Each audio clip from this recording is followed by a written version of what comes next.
ફઈના દીકરાના બાકી નીકળતા 2800 રૂપિયામાં બે યુવકો સાથે થયેલી મારામારીમાં બચાવવા પડેલા યુવકનો જીવ ગયો છે। પાંડેસરા મારુતિનગર સોસાયટીમાં 3 તારીખે મોડી રાત્રે શક્તિલાલ વર્મા અને અનંતરામ ઉર્ફે બહેરા વર્મા બંસીરામ પાસે મોબાઈલ લેવા માટે આવ્યા હતા, જેમાં વાત એવી હતી કે બંસીરામ વર્માએ શક્તિલાલ પાસેથી 2800 રૂપિયા મજૂરીના લેવાના બાકી હતા। આ રૂપિયા ન આપતા બંસીરામ શક્તિલાલ પાસેથી 2 મોબાઈલ લઈને ચાલી આવ્યો હતો। આથી શક્તિલાલ અને અનંતરામે બંસીરામ પાસે મોબાઈલ લેવા ઝપાઝપી કરતા હતા।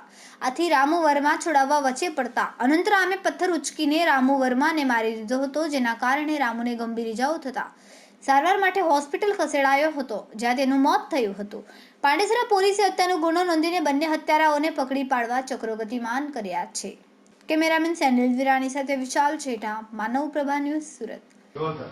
જી, ગઈ તારીખ 3/1/2024 રોજ બંસીલાલ તથા રામુ નાઓ તેમના સગા શક્તિલાલ વર્મા નાઓ પાસે કામ પેટે રૂપિયા 2800ની માગણી કરતા હતા, જે માગણી અનુસંધાને તેઓ અડાજણ ગયેલ અને તેમની પાસેથી રૂપિયા ન મળતા તેઓ તેમના પાસેના 2 મોબાઈલ લઈ આવી, જેના ભાગરૂપે મોબાઈલ પરત લેવા માટે આ શક્તિલાલ વર્મા તથા બરુઆ નામના એક ઇસમે પાંડેસરા આવેલા અને આ ફરિયાદી પાસેથી મોબાઈલ પરત લેવા માટે આગ્રહ રાખેલ, જેના ભાગરૂપે બંને વચ્ચે તૂતુમેમે થયેલ, બોલાચાલી થયેલ અને ઝઘડો થયેલ, જેમાં આરોપીઓ શક્તિલાલ અને બરુઆએ ઈંટનો ઉપયોગ કરી અને રામુ પર હુમલો કરતા રામુને માથાના ભાગે ઈજા થયેલ અને વાઇટલ પાર્ટ હોવાથી તાત્કાલિક તે મૃત્યુ પામેલ।